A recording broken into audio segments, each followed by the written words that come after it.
тэгэхээр Таиланд улсын нийслэлд Бангкок хотод за буудлаа хаагур нь одоо захиалах юм бол байрлалын хувьд тохиромжтой. За үнэ нь бас ямархуу байдаг. За үүнээс гадна бас хэдүүлээ эдэн буудал сонгож аваад ер нь ямархуу байна гэдэг шинжсэн дэмжлэг оруулъя гэж бодлоо.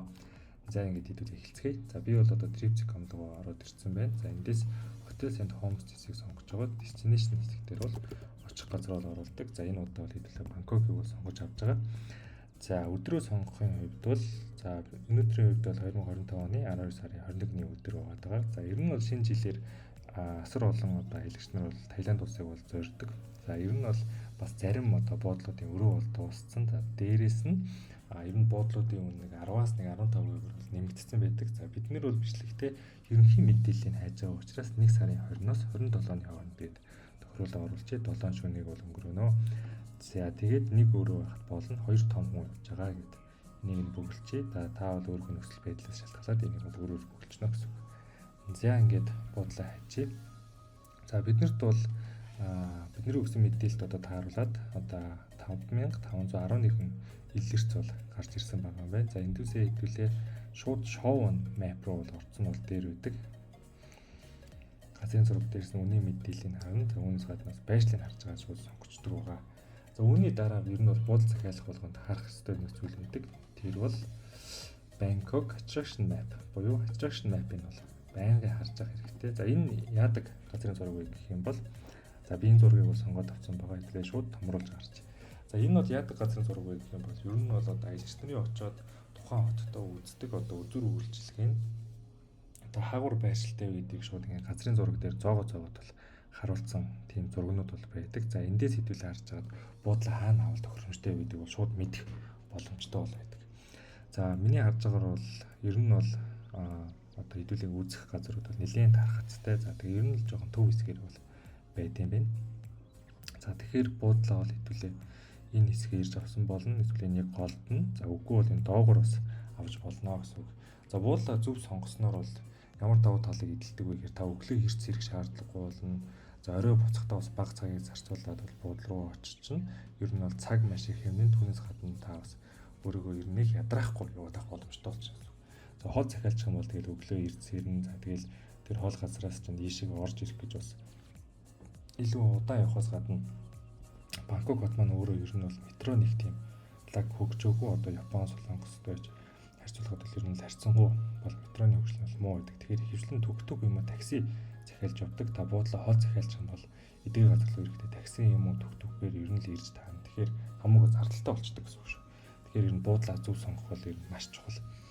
За хэдүүлийн үгүй ингээд attraction map-аас эднэрийг бол харчлаа. За тэгэхээр ер нь бол яг энэ хэсгээр хэдүүлээ буудлаа захиалж авах юм бол их зүгээр гэсэн үг. За ингээд хэдүүлээ газрын зураг тохируулжингууд ингээд буудлуудыг хэдүүлээ санал болгоод үнийн мэдээлэлтэй нь бол ингээд гаргаад ирдэг. За эндээс бааж зэсийг дарж байгаа хэдүүлээ нь ямар үнэтэй буудалд орох юм бэ гэдгийг сонгож юмсах. За манаас өвгийн хувьд бол ер нь хямдхан аялах зорилготой сууг учраас за 90-150 мянган төгрөгийн хоорондох нэг өдрийн буудал бол байхад болно гэд гаргаад ир. За сонголтууд бол ингэж гарч ирж байна. За эндээс ингээд янз бүрээр сонголтуудыг харж байгаа хэдүүлээ сонгож болно. За эндээс ингэж харж байгаа. За 10-аас 9.2 үнэлгээтэй буудал бол байна. Тэгээ 3 удаатай буудал гэж байна. За ер нь бол нэлээд ерөнхий одоо товч мэдээлэл харагдвал их дэжгүй буудал шиг санагдлаа. За энийг бол хэдүүлээ харж үзье. За түүнээс гадна за энд бол бүр 4 удаатай тэгээд 7.7 үнэлгээтэй буудал бас байна гэж байна. За энийг харж үзье. Ер нь бол дундаж үнэлгээ нэг 7.5-аас дээшээ болоод явчих юм бол ер нь гайг байх магадaltaй бол авчдаг. За энэ 7.2-тэй гэж байна. За энэ бол 8-тай буудал гэж байна. Энийг харж үзье. За үүнээс гадна дахиад нэг буудал харж үзье. За энэ нэг баахан шамбарлцсангуудаас дахиад нэгийг сонгож аваад ер нь хараад үзчихвэл зүгээр байна. За 8.1-тэй, 8.3-тай. За энэ буудлыг бол харж үзье. За ингээд буудлуудаа шинжиж эхэлцгээе. За тухайн буудлын нэр нь бол Ramptree House гэдэг нэртэй буудал бол авах нь. За метроны хөгжөөг учраас хэдүүлээд энэ метроны гарцын мэдээлэл бол нэг чухал бол биш болчихж байгаа энэ удаагийн бичлэгэн дээр. За 10-аас 8.3 буюу ер нь нэлээд дэжгүй гэж юм үнэлгээ авсан буудал бол байгаад байна. За ингээд доошлуудад харах юм бол 2 хүний өрөө бол гараад ирлээ. 15 м квадраттай өрөө юм байна. Ерөнхий зургийг нэг хэдүүлээ хараадах юм. За ороод шууд 2 өрөө, 1 цонхтой. За тэгээ цаанаа бол ариун цэврийн өрөөтэй юм байна. За тэгээд кондишн нэг жижигхэн дээр үе зурагтай бол харагдаж байна. За ер нь л яг үнийг бодоод үзэх юм бол бас гайгүй байж болохоор өрөө бол санагдлаа. За аюулсан цонхтой 15 м квадратын талбайтай өрөө. За ер нь бол аялж байгаа үед 15 м квадрат бол доошоо болчих юм бол одоо чиндам оруулаад ингээд тавьж байгаад нээж хаах ч юм уу. Тэр талаас нь ер нь нэлээд жижигхэн болчдөг шүү. Ер нь бол 15 бол 15-аас дээшээ өрөө захиалж үлэх зүгээр идэг. Тэгэхээр энэ өрөө бол бас тэр талаас болж байна. Тэгтээ ганц гэм нь энэ шууд пелтатай юм байна л да. Би нөгөө дотор нь ордог хөлнөцгөн яваад идэх юм бол миний хувьд бол бас жоохон тэр талаасаа жоохон таарахгүй бодол байна. Тэгтээ яг хуу 75,000 төгрөгөөр гэж байгаа нь бол бас яг хуу үнийн хувьд бол окей гэсэн газар байна. За энэ газрыг бол би ер нь баарыг л сонгохгүй байж магадгүй тийм газар байна. За дараагийн бодол Dangdam Kaohsiung гэдэг 3 утгатай бодол байна. За үнэлгээ бол 10-аас 8-ыг авсан. За өрөөг нь хэдүүлээ шүү сайн их шиг харцгаая. За цонхтой 24 м квадрат буюу санийхыг бол хамаагүй том болоо явуулчлаа. Дээрээс нь ингээд бэлтаа уушаад паркет байгаа учраас ингээд харахад бол бас хамаагүй байна. Миний хувьд бол ойр санагдаж байна. За тэгээд хувийн ариун цэврийн дотроо бол өрөөтэй юм байна. За тэгэхээр бол бас болж байна. За энэ бол нэлийн гайгүй надад боломжийн өрөө шиг санагдаад эхэлсэн учраас хэлээ. Очиж одоо буусан хүмүүсийн сэтгэлдлийг хэлээ харцгаая. За сэтгэлийн үед бол цэвэрхний үед бол нэлийн гайгүй цэвэрхэн гэсэн байна. За дагалдах хэрэгслүүд гэдэг одоо нөгөө альчуур, саван, шампунь ч юм тийм юмнуудыг бас нэлийн дэжгүй гэсэн байна. Одоо энэ зурагт мөнгө тодлорч өгсөн. За үйлчлэгээний үед бол нэлийн дэжгүй байсан. За байршлын үед бол нэлийн гоё байсан гэдэг бол харж байна. Тэгэхээр хэдүүлээ зөв байрлалаасаа буудлаа хайж байна гэсэн.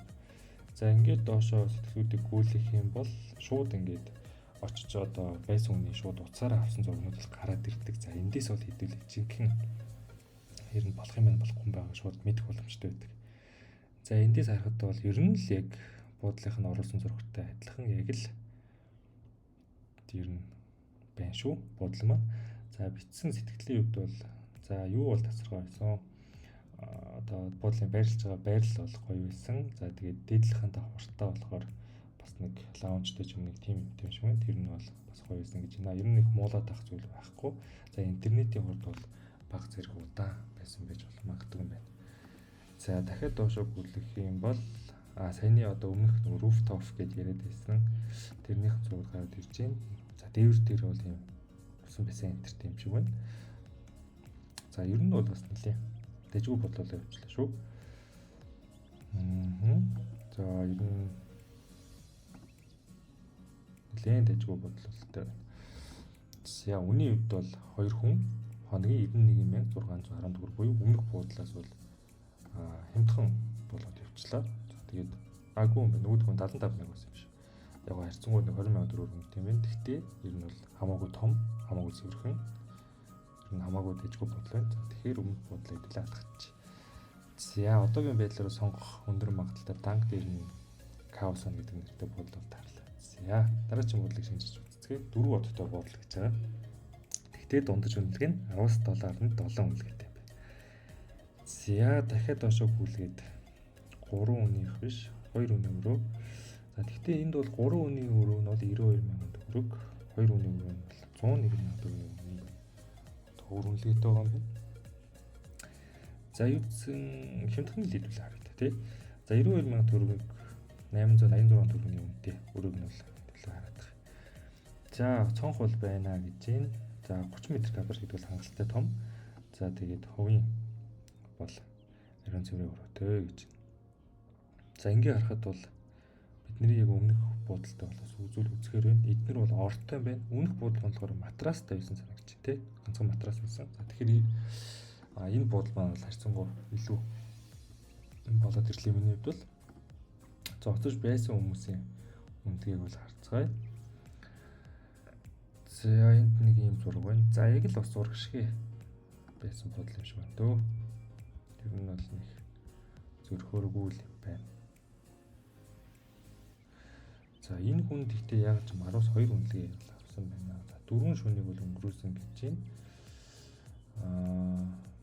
Тэгтээ үнэхээр өстой хар дарсан зүйлчиг амар байсан гинэ. За байрлалын үед бол энэ бол дайггүй байршил. Тэгтээ үйлчлэгээ болон одоо ажилчдын нөгөө нэг одоо зан характер бол маш муу байсан гинэ. Тэгээ энэ бодлого санал болгохгүй ажилчид бол үнэхээр энэ тийм муухай ажтай хөдөлгөөн ажилчтай байсан гинэ. Ус асуусан гэсэн чинь тэд нэг үгүй гэсэн гинэ. Ус өгөхгүй гэсэн юм шиг байна. Энэ хүнд бол за ингээд энэ хүнд бол нэлээд асуудалтай байсан юм шиг байна. За тэгтээ ер нь бас энд бол 10-аас 10 үнэлгээ авсан, 10-аас 7, 10-аас 8, 5, 9 гих зэрэг үнэлгээ бол бас авсан байгаад байна. Энэ маань пүүлтэй юм байна. Миний хувьд бол яг хуу ерөнхийд нь харж үзэхэд бол надад бол дайггүй бол юм шиг бол санагдлаа. За өнөхөөс бол илүү байлаа. Тэгэхээр энийг хэдүүл авд үлдээч. За ингээд сүүлийн буудлын руу орцгоё. За энэ бол 3 одтой 24 хонд нэгдсэн гэж байна. За 10-аас 9.2 гэсэн маш өндөр үнэлгээтэй буудал бол байна. Тэгтээ энэ буудал маань болохоор за эндээс яг нэг юу эхэлж байгаа юм байна. Хоёр хүний өрөөнүүд нь бол эхэлж байгаа юм байна. За бидний сонгосон үнэн дээр гарч ирсэнгүүд нь болохоор дандаа нэг юу өрөө байсан юм байна. Ийм ортой нэг өрөөнд дотор 8 хүн ордог тийм өрөөгөр үнэн бол гараад ирсэн юм байна. За тэгэхээр хэдүүлээ тимийг хайг учраас яг энэ 161 мянган төгрөгийн яг бажет мас нэлээд өмтөлчлээ л да. Тэгэхээр 161 мянган төгрөгийн энэ өрөөг бол хэлц өнөхөд үзчих. За өрөөний зураг бол өмнөх бодолтой харьцуулшгүй тасархай. Яг орчин үеийн 24 онд нэгдсэн гэдээ харагдаж байна. 24 м2-тэй хангалттай том. За интернет бол байгаа. Хувийн ариун цэвэр бол бас байгаа гэж. За хэдүүлээ шууд нэг үзчих.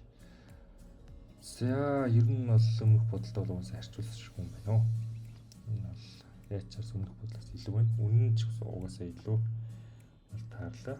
За энэ бол 92 мянган төгрөгийн бодол гэсэн. Энэ маань бол угаасаа 161 мянган төгрөгийнх бол таажаа. Тэгэхээр ер нь бол харьцуулшгүй угаасаа харвас л шууд энэ нь бол илүү гэдэг нь харагдаж байна. За тэгээд та бүхэн бол өөрсдийнхөө боломж болцоогоор бол сонгочихно гэсэн үг. Яг нь надад энэ буудал бол яг харахад бол нэлээд тав тухтай болж санагдлаа. За энэ буудал бол бас асуудалгүй унтаж хөвдөл усан дороор гараа авчихад бол бас боломжтой болж санагдлаа.